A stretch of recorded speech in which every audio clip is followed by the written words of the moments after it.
Hello friends, कैसे हो आप लोग। मैं पुनः आप लोगों का अपने यूट्यूब चैनल पर एक बार पुनः स्वागत करता हूं।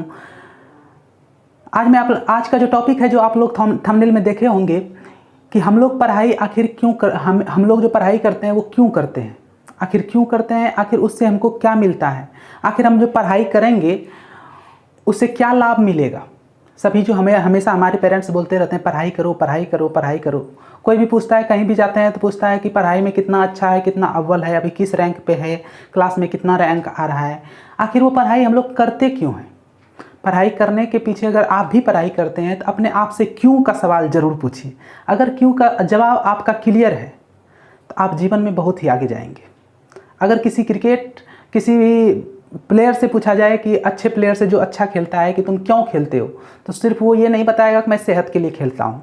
अगर उनसे पूछिएगा कि क्रिकेट प्लेयर से, तो वो बोलेगा कि मैं आगे बढ़ने के लिए खेलता हूँ। अगर सचिन से पूछते कि मैं आप क्यों खेलते हैं, तो ज़रूर बताता कि मैं एक ऐसा जो उसका 100% है, उस 100% से आगे बढ़ने के लिए मैं उतना मेहनत करता हूँ।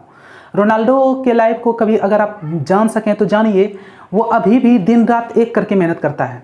क्यों करता है आखिर? क्योंकि वो सोचता है कि जितना मेरा 100% है उससे भी आगे मैं अपना दूं। वो रात में सभी लोग आते हैं तो सभी लोग रेस्ट करने के लिए जाते हैं, लेकिन वो खेलने के लिए उतनी क्वालिटी उनके पास होने के बाद, उतना नाम, उतना शोहरत, उतना दौलत उनके पास होने के बाद भी वो आज बहुत ज़्यादा मेहनत करता है। उसका कारण क्या है? वो मेहनत करने का कारण आखिर है क्या? उस कारण को जानने के लिए आपको सिर्फ यही जान लेना चाहिए कि वो सेटिस्फाइड ही नहीं होता। जितने भी बड़े सक्सेसफुल लोग हुए हैं, वो आखिर अपने काम से कभी भी सेटिस्फाइड नहीं होते हैं। तो हम लोगों का जो टॉपिक है, हम लोग उस पर आते हैं कि हम लोग पढ़ाई क्यों करते हैं। क्या हम लोग पढ़ाई सिर्फ पैसे के लिए करते हैं? क्या हमारे पास बहुत सारा पैसा आ जाए इसलिए पढ़ाई करते हैं? आजकल के लोग कहते हैं कि सरकारी नौकरी नहीं करनी चाहिए क्योंकि पैसा उसमें नहीं है, पैसा बहुत कम है। सही बात है, पैसा बहुत कम है। चलिए, इसका जवाब हमको वीडियो में मिलेगा। आखिर हमको पैसा नहीं चाहिए तो क्या चाहिए? आखिर शोहरत चाहिए। दौलत नहीं हो तो हो सकता है कि हम शोहरत के लिए पढ़ाई कर रहे होंगे कि हम पढ़ के बहुत ऐसे आदमी बनेंगे जो हमारा नाम सब दिन के लिए रहेगा। क्या आप इसलिए पढ़ते हैं, या फिर आप दौलत के लिए पढ़ते हैं, या फिर आप शोहरत के लिए पढ़ते हैं,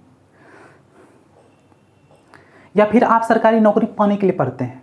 कहीं आपकी इच्छा तो इसलिए, आप पढ़ाई तो इसलिए तो कहीं नहीं करते हैं कि हम सरकारी नौकरी पा लेंगे तो मेरे जीवन का सब कुछ मिल जाएगा हमको, और कुछ हमको चाहिए ही नहीं। ऐसा तो कहीं आप नहीं सोचते हैं। अगर ऐसा आप सोचते हैं तो आप सही ट्रैक पे हैं या गलत ट्रैक पे हैं, इसको जानने के लिए इस वीडियो के लास्ट तक ज़रूर से ज़रूर बने रहें। किसी महापुरुष ने कहा है कि पढ़ाई एक ऐसा डिपॉजिट है जिसका इंटरेस्ट हमें मरते जन्म तक मिलते रहता है। अगर आप पढ़ाई कर रहे हैं या कर चुके हैं तो उस डिपॉजिट का इंटरेस्ट जो है, अगर आप पढ़ाई कर रहे हैं, ग्रेजुएशन कर लिए हैं, शिक्षा का मतलब सिर्फ ये नहीं कि उसका सर्टिफिकेट हमें मिल जाए। शिक्षा का मतलब ये हुआ कि हमें दूसरे से कैसे बात करना है, किस प्रकार से हमें व्यवहार करना है, ये सारा चीज़ हमको आ जानी चाहिए। अगर हम पढ़ाई सही ढंग से करते हैं तो वही बोला गया है किसी महान पुरुष के द्वारा कि पढ़ाई एक ऐसा फिक्स डिपॉजिट है जिसका इंटरेस्ट हम अपने अंतिम सांस तक, जहाँ भी जाएंगे वहाँ तक हमको मिलेगी। मैं आप लोगों को बता दूँ कि पढ़ाई से आदमी दौलतवान बाद में बनता है, पहले सभी का प्यारा बनता है। अगर आप बहुत अच्छी तरह से पढ़ने के लिए, बहुत अच्छा रैंक आपका क्लास में आता है पढ़ाई में, और अगर आप सभी के प्यारे नहीं हैं तो ज़रा ठहर जाइए, क्योंकि आप जो हैं वो सही ढंग से पढ़ाई नहीं कर रहे हैं। सही ढंग से पढ़ाई का मतलब यही है, सबसे पहला अर्थ उसका यही है कि आप किसी से बात करने के लिए सीख जाएँ कि आप किसी से किस प्रकार से बात करेंगे। अगर मेरी बात पर यकीन नहीं हो रहा है तो आप दो व्यक्ति को ले लीजिए। एक वो जो कि भैंस चराने के लिए जाता है, गाय चराने के लिए जाता है, जो पढ़ाई नहीं करता, जो अनपढ़ है। एक उनको ले लीजिए जो कि शिक्षित है। शिक्षित का मतलब ये नहीं कि जो सर्टिफिकेट सिर्फ उनको प्राप्त है, उनको सभी चीज़ का ज्ञान हो कि हमें किसी से बात किस प्रकार से करना है, किस प्रकार से ढंग से अपने लाइफ को जीते हैं। एक उनको ले लीजिए। दोनों में अंतर आपको दिखाई स्पष्ट देगी। आप दोनों से रास्ता पूछिए कि हमको अभी दिल्ली जाना है, वो कैसे जाएंगे, तो वो बताएंगे। जो अनपढ़ है, हो सकता है वो कभी दिल्ली गया भी होगा, तो बोला यहाँ से जाएगा, फर्क का ट्रेन पकड़ेगा, उसके बीच में इतना आएगा, ये आएगा, वो आएगा, उसको बता दिया जाएगा। उसके बाद जो पढ़ कर गया है, जो शिक्षित जिसको आप मानते हैं, उनसे जब पूछिएगा तो वो अलग ढंग से ही उसका जवाब होगा। वो आपको स्टेप बाय स्टेप बताएगा कि आपको ऐसे करना है, ऐसे करना है, यहाँ जाना है, यहाँ जाना है, उसके बाद यहाँ जाना है। उसके बाद लास्ट में आपसे ये भी पूछेगा वो कि आप किस कारणवश जाना चाहते हैं, और उनसे जितना भी हेल्प हो सकेगा वो उतना हेल्प आपका करेगा। बहुत रिसर्चेज होने के बाद पता चला है कि जो पढ़े लिखे लोग होते हैं, जो शिक्षित लोग होते हैं उसमें डिसीजन लेने की क्षमता बहुत अच्छी होती है। वो अपने जीवन का डिसीजन जो है बहुत अच्छी तरह से लेता है, उसको डिसीजन लेने में कहीं कोई प्रॉब्लम नहीं होती है। ये उसकी सबसे बड़ी पहचान होती है। और जो वो एक बार डिसीजन ले लेता है तो उस पर फिर वो अडिग रहता है, उसके लिए चाहे जो भी हो जाए उससे वो हटता नहीं है। ये पढ़े लिखे आदमी की सबसे बड़ी पहचान है। अगर आप शिक्षित हैं, अगर आप पढ़े लिखे हैं, अगर आप अपने आप को शिक्षित मानते हैं तो अपने अंदर ढूंढ के देखिए कि आप अपने जीवन का जो सबसे बड़ा लक्ष्य निर्धारित कर रहे हैं उसमें कहीं आप ऐसा तो नहीं कर रहे हैं कि कभी अपने लक्ष्य को कभी कोई सा लक्ष्य मान लेते हैं, कोई और मान लेते हैं, फिर एक साल के बाद कोई और लक्ष्य हो जाता है। अगर आप ऐसा कर रहे हैं मतलब आप पूर्णतः शिक्षित नहीं हैं। उस चीज़ को रोकना होगा, उस चीज़ को समझना होगा। क्योंकि जब पढ़े लिखे व्यक्ति में डिसीजन लेने की क्षमता अत्यधिक होती है, अच्छी होती है, तो सीधी सी बात है कि उसका जीवन जो है वो बहुत ही अच्छा होगा। जो व्यक्ति अपने राह से कभी भटकता नहीं है, जो अपना राह खुद एक बार तय निश्चित कर चुका है कि हमको इसी राह में चलना है और उस राह से वो कभी भटकता नहीं है, तो उसका जीवन हमेशा ही बहुत अच्छा होगा, इसकी गारंटी है। इसीलिए अगर आप शिक्षित हैं तो अपने गोल को निर्धारित कीजिए और अपना गोल सिर्फ ऐसा नहीं बनाइए कि जो मैं 1 दिन 2 दिन 10 दिन 15 दिन करूँगा।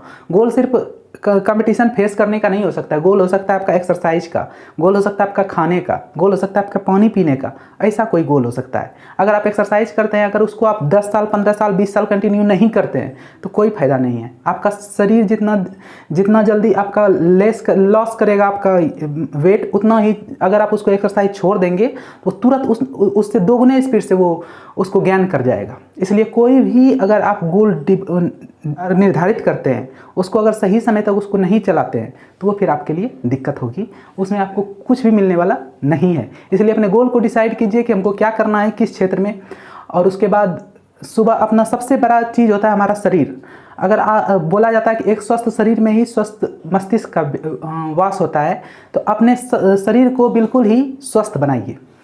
किसी महापुरुष ने कहा है कि पढ़ाई, शिक्षा आपको इतना सामर्थ्यवान बना देती है, शिक्षा आपको इतना सामर्थ्यवान बना देती है कि आप किसी भी फील्ड में, आप अपने जीवन के किसी भी फील्ड में, किसी भी स्थिति में, मान लेते हैं आपके जीवन में बड़े से बड़ा संकट आ जाए आपके ऊपर, हो सकता है बहुत बड़ा से बड़ा संकट आ जाए, आपके पास कुछ भी ना रहे, आपके परिवार के ऊपर पूरा संकट आ जाए, लेकिन फिर भी आप अडिग होकर लड़ते रहेंगे। जब दुनिया आपके ऊपर हंसती रहेगी तो आप भी उसके साथ उसको देखकर मुस्कुराते रहेंगे। यह नहीं कि उसके पास रोकर अपने मन की बात को रखेंगे। तो हम उम्मीद करते हैं कि अगर आप लोग अपने अंदर ढूंढेंगे कि हम लोग शिक्षित हैं कि नहीं हैं, तो पढ़ने का सबसे बड़ा लक्ष्य है कि अपने जीवन को अच्छी तरह से जीना।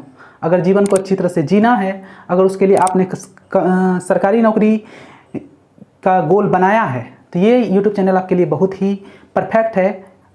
आप इस चैनल को सब्सक्राइब कीजिए, अपने दोस्तों तक शेयर कीजिए और इस YouTube के जितने भी वीडियोज होते हैं उसको बिल्कुल सही ढंग से देखिए। हम आपसे वादा करते हैं कि आपको हम अपने लक्ष्य तक जरूर पहुंचाएंगे। इसी के साथ हंसते रहिए, मुस्कुराते रहिए, गुनगुनाते रहिए। मिलते हैं नेक्स्ट वीडियो में कुछ अलग लेके, तब तक के लिए जय।